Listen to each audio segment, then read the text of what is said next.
오늘은 예수를 만난 사람들 마지막 시리즈 10번째 내 집은 기도하는 집이라는 말씀의 제목으로 주의 말씀 함께 나눠보고자 합니다. 계속해서 저희들 예수 그리스도가 만나는 사람들에 대한 이야기를 나누면서 대부분 예수님을 만난 사람들은 긍정적인 사람들과 함께 만났지만 그 중에는 일부 되지 않지만 부정적인 만남, 또 서로 충돌이 되는 만남이 있었습니다. 몇 주 전 바리새인과 누룩에 대한 설교를 할 때 그 바리새인의 그룹이 그 부정적인 만남 가운데 하나고요. 또한 오늘 함께 말씀을 나눌 바로 이 사람들도 부정적인 충돌, 만남이 일어나는, 예수와의 만남이 일어나는 이들입니다. 이미 아시는 대로 오늘 본문의 말씀은 예수께서 성전에 들어가시니 성전에 장사하는 이들이 있다는 것이죠. 바로 그 장사꾼들의 만남이 매우 부정적으로 나타난다라는 것입니다.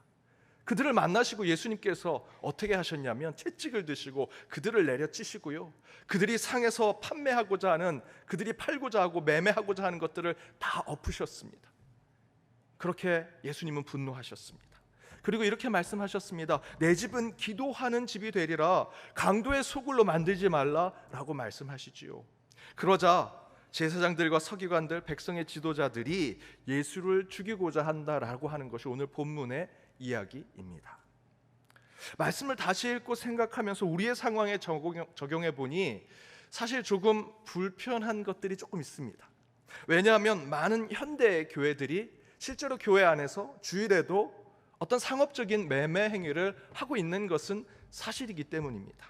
가깝게는 지난달 우리 청년들 인도네시아 다음 주에 가는데 그 청년들이 선교 후원금을 얻기 위해서 바자회를 하기도 했고요, 또 2주 전에는 오여전도회가 선교 바자회를 했습니다. 그 외에도 오늘 주일학교에 수많은 선생님들의 주머니가 털려 나갈 겁니다. 아이들에게 햄버거도 사주고 간식도 사주고. 아주 보수적이고 근본적인 신앙을 가지신 분들은 주일날 그러면 안 된다, 바자회도 하면 안 된다, 물품 판매도 하면 안 된다, 주일학교 아이들도 그런 거 사주면 안 된다, 그런 매매 행위, 상업 행위는 해서는 안 된다라고 얘기하십니다. 현대에도 안식일 율법을 지켜야 된다라고 생각하신 분들이 계시죠. 그런 입장에서 보면 오늘 말씀이 때로는 우리에게 불편하게 느껴지기도 합니다. 그런데 여러분, 이게 맞는 말일까요? 정말 예수님께서 우리 시대의 주일에도 돈 쓰지 마라, 바자회 하지 마라, 그럼 주일 식당에 식사비도 내지 마라, 그런 거 하지 마라 라는 뜻에서 성전에서 장사한 이들을 쫓아내고 이곳은 만민이 기도하는 집이다, 오직 기도만 해라 라고 하는 뜻에서 말씀하셨을까? 결론부터 말씀드리면 예수님께서 성전에서 장사하는 이들을 내쫓으시고 이곳이 만민이 기도하는 집이라 말씀하신 이유는 그런 주일에 상업적인 행위를 하지 마라, 그것을 해야 되느냐 말아야 되느냐에 대한 말씀이 아니라 오늘 본문의 사건으로 하나님은 우리에게 약함이 강함되게 하시고 나중에 먼저 되게 하시는 숨겨진 메시지를 주고 계신다라는 것입니다. 주일날 율법을 지키라는 유대인 시대로 돌아가는, 시계를 돌려서 그때로 돌아가라는 말씀이 아니라는 것이죠. 여러분 한번 생각해 보십시오. 여러분 안에 기도의 생활이, 내 기도의 신앙이 정말 가장 우선순위로 되어 있습니까? 기도가 가장 나약한 위치에 순서되어 있지 않습니까? 그런 신앙의 모습을 거대한 성전과 율법의 교리의 신앙으로부터 지켜내라는 것이 오늘 본문의 말씀이라는 것입니다.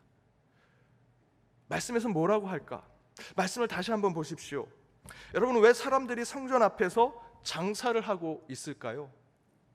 이스라엘 사람들은요, 명절 때 또는 번제, 화목제, 속건제를 드리기 위해서 예루살렘의 성전에 찾아가야 했습니다. 그냥 가지 않습니다. 자기가 가장 정성껏 키워온 소와 양, 제물을 들쳐매고 긴 여행을 떠나게 되죠. 수십 킬로, 수백 킬로를, 그 제물을 가지고 그곳에 갑니다.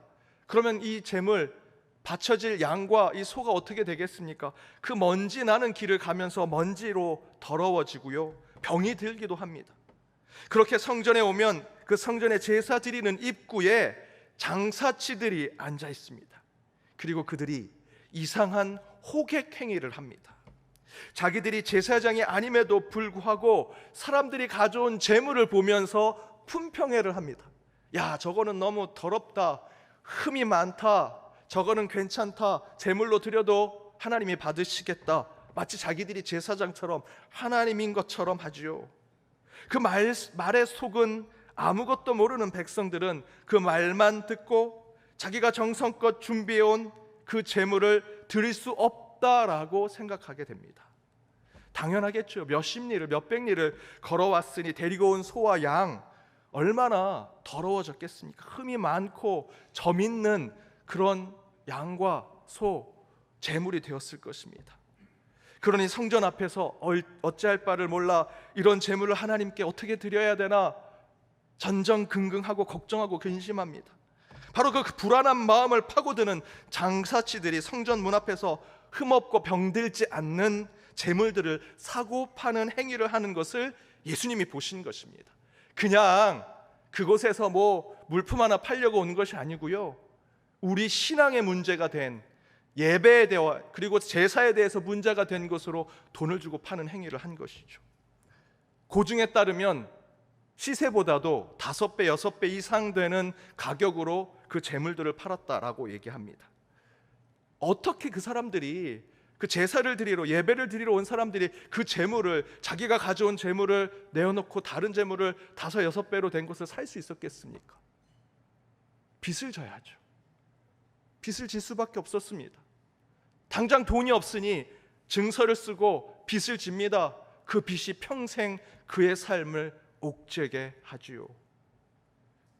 여러분, 이거는요 장사꾼이 아니라 사기꾼들이었습니다. 그 평범한 사람들의 그 종교심을 이용해 사기를 치고 악행을 범한 것입니다. 그것을 예수님은 알고 계셨던 것이지요. 거기에 덕한 악행이 있습니다. 그들이 제사를 드리기 위해 성전에 들어갈 때 성전세를 내었습니다. 성경 곳곳에 보면 예수님의 이야기 가운데 성전세 얘기가 나오지요. 당시 로마 제국이 지배했으니 로마 제국이 사용하던 화폐 데나리온을 사용하거나 여전히 통용되고 있던 헬라의 화폐인 드라크마를 사용하면 참 좋겠는데, 이미 사용이 되지 않는, 아무도 가치를 생각하지 않는 유대인의 화폐인 세겔만을 성전세로 받았습니다. 쉽게 생각하면 옆에 저희 세운상가가 있습니다. 세운상가의 골동품점에서 50년대 백환짜리를 지금 몇십만 원, 몇백만 원에 파는 것처럼 그 옆에서 그것을 파는 거죠. 성전세, 나는 데나리온, 드라크마밖에 안 가져왔는데 여기 들어가려면 너 세겔을 내야 돼. 세겔은 통용되지 않는 통화입니다. 그걸 사려면 골동품 가격으로 사야 되는 것이죠. 소위 말해서 환치기를 하는 겁니다. 환치기. 하나님 앞에 제사를 드려야 하는 백성들의 주머니를 다 그들이 뺏어가고 있는 것입니다. 종교 장사, 교회 안에서 잘못된 매매 행위를 하는 것이죠. 그래서 예수가 성전에서 그 장사꾼들을 보시고 화를 내시며 상을 엎으시고 채찍을 드신 이유가 그것입니다. 교회에서 바자회 조금 하고 아이들 햄버거 떡볶이 먹고 싶다고 해서 카드 한번 긁는 거 가지고 예수님께서 율법을 어겼구나라고 분노하신 것이 아닙니다. 예수님께서 그 의분을 표출하신 이유는 인간의 순수한 신앙심, 우리가 가지고 있는 종교심을 이용해서 거짓된 배를 채우고 하나님 나라가 아닌 그들의 왕국을 세우려고 하는 것에 바로 예수님께서 의분을 보여주신 것입니다. 그리고 그 예수님이 이렇게 말씀하십니다. 함께 읽어보겠습니다. 그들에게 이르시되 기록된 바 내 집은 기도하는 집이 되리라 하였거늘 너희는 강도의 소굴을 만들었도다 하시니라. 만민이 기도하는 집, 만민이 기도하는 집. 예수님이 성전의 사기꾼과 같은 그 장사치들의 상을 뒤집어 엎고 채찍으로 그들을 때리고 그것을 매우 시끄럽고 아수라장으로 만든 것 치고는요, 그에 대한 예수님의 답은 너무나 빈약해 보입니다.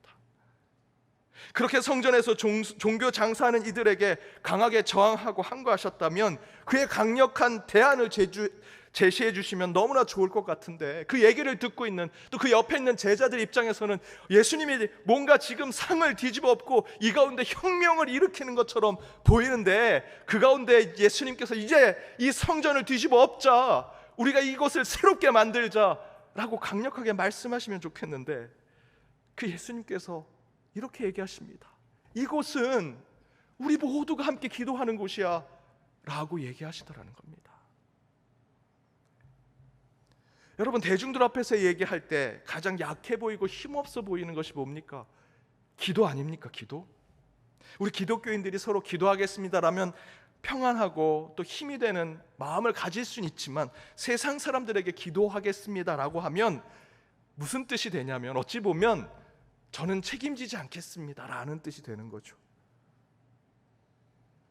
기도한다는 것 무엇입니까? 나는 할 수 없습니다. 나는 지식이 부족합니다. 경험이 부족합니다. 줄도 백도 없습니다. 제가 당신이 하는 거 뭐 도와줄 수 없습니다. 저는 하나님밖에 모르니 기도만 하겠습니다.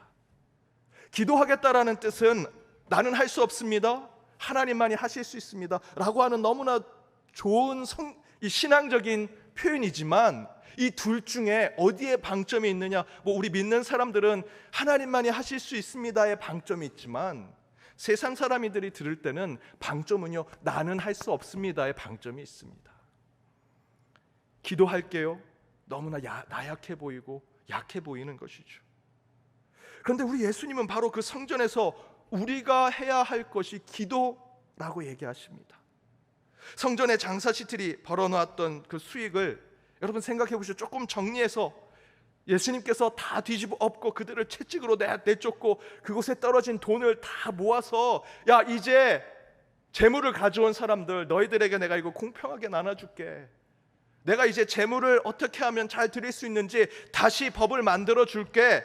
정관을 다시 짜줄게. 새롭게 이 성전과 교회를 만들어 줄게 하면 더 좋은 건강한 교회 만들 수 있을 것 같습니다.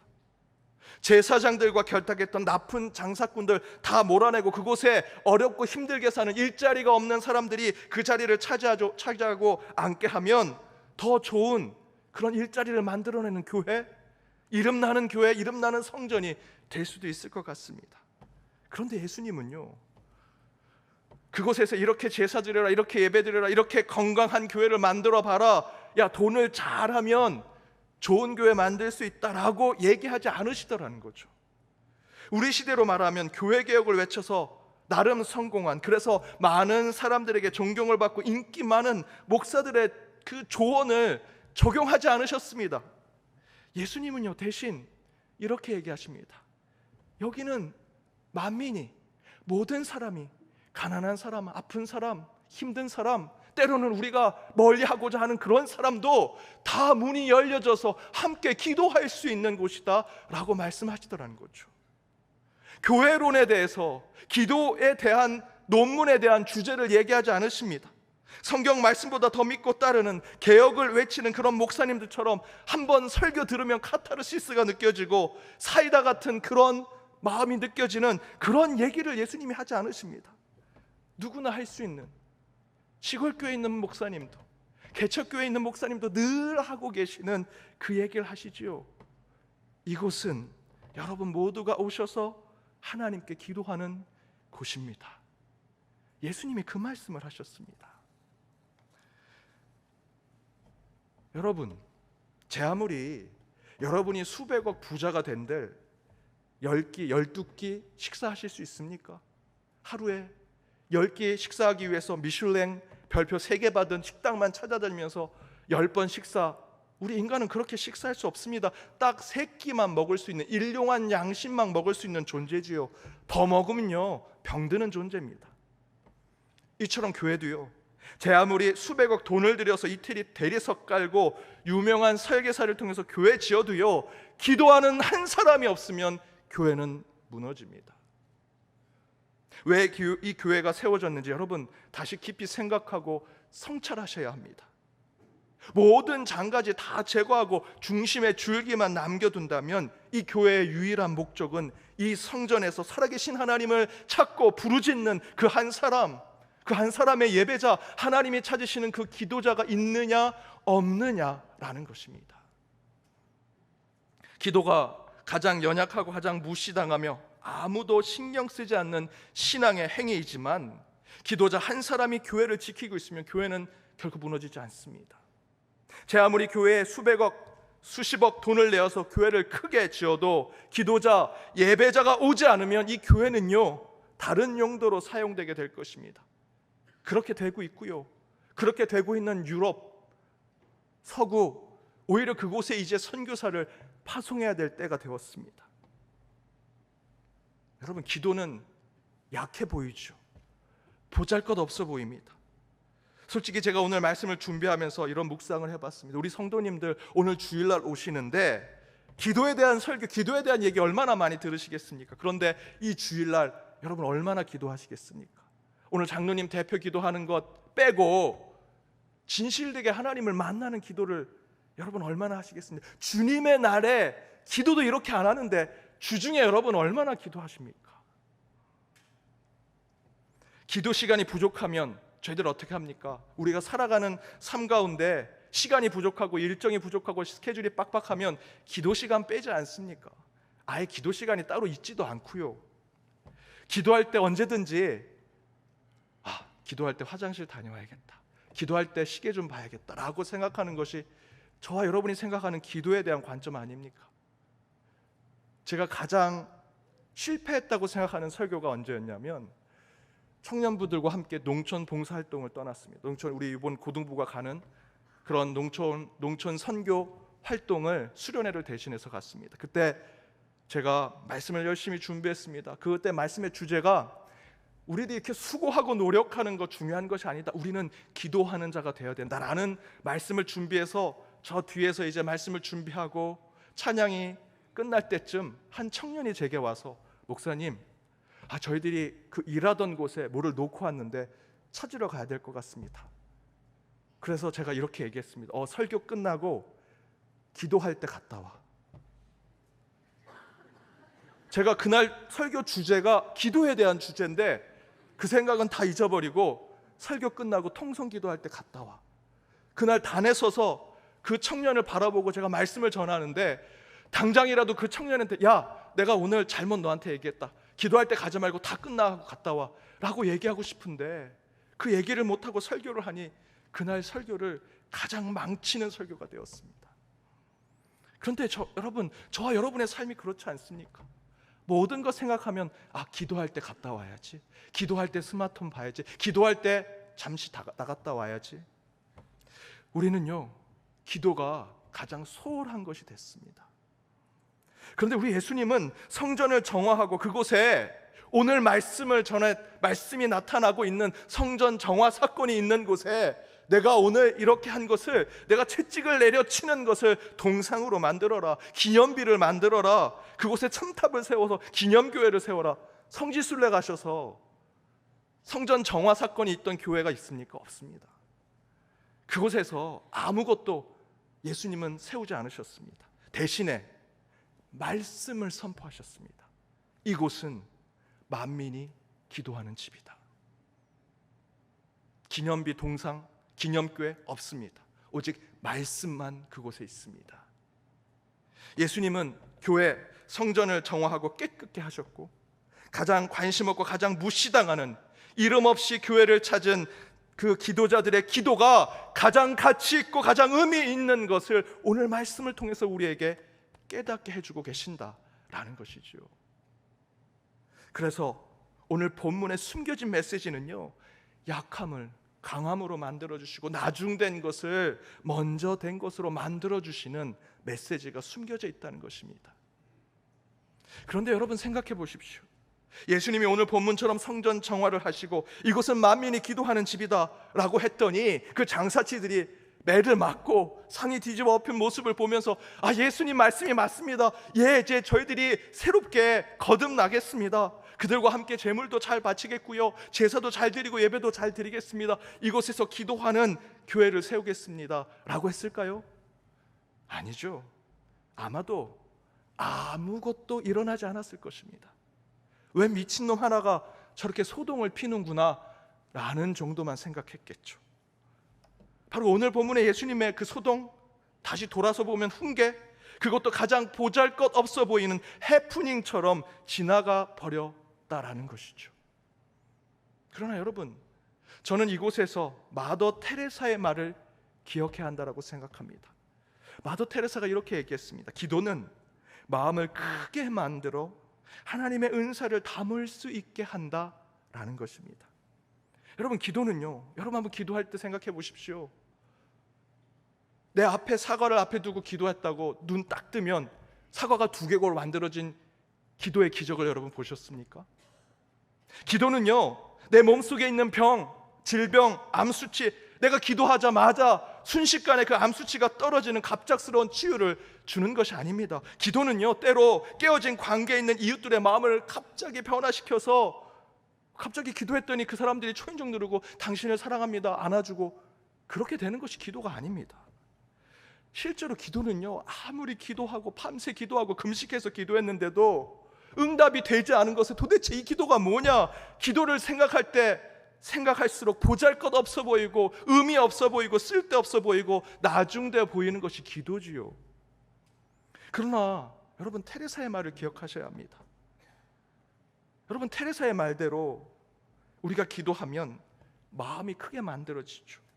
그리고 하나님께서 언젠가 주실 그 응답을 받아낼 그 그릇이 된다는 것입니다.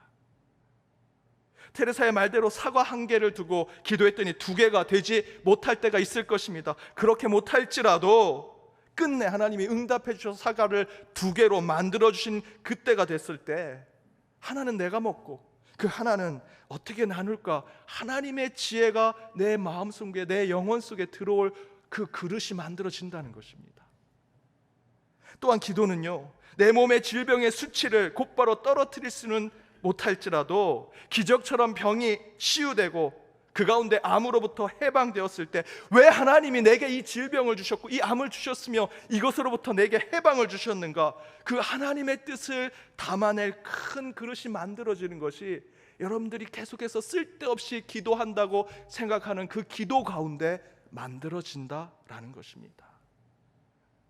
기도는 당장 우리 눈앞에 있는 것을 크게 만들고 새롭게 하지는 못하지만 이를 위해 기도했던 그 기도는 훗날 그 기도를 통해서 그 기도가 응답될 때 그 응답을 받아낼 그릇을 만들어내는 것이 여러분이 매일 순간 어찌 보면 쓸데없어 보이고 나중되어 보이고 약해 보이는 그 기도가 그런 능력을 가지고 있다는 것이죠. 오늘 본문에서 예수님의 선포도 그 즉시 장사꾼들이 회개하지 않았습니다.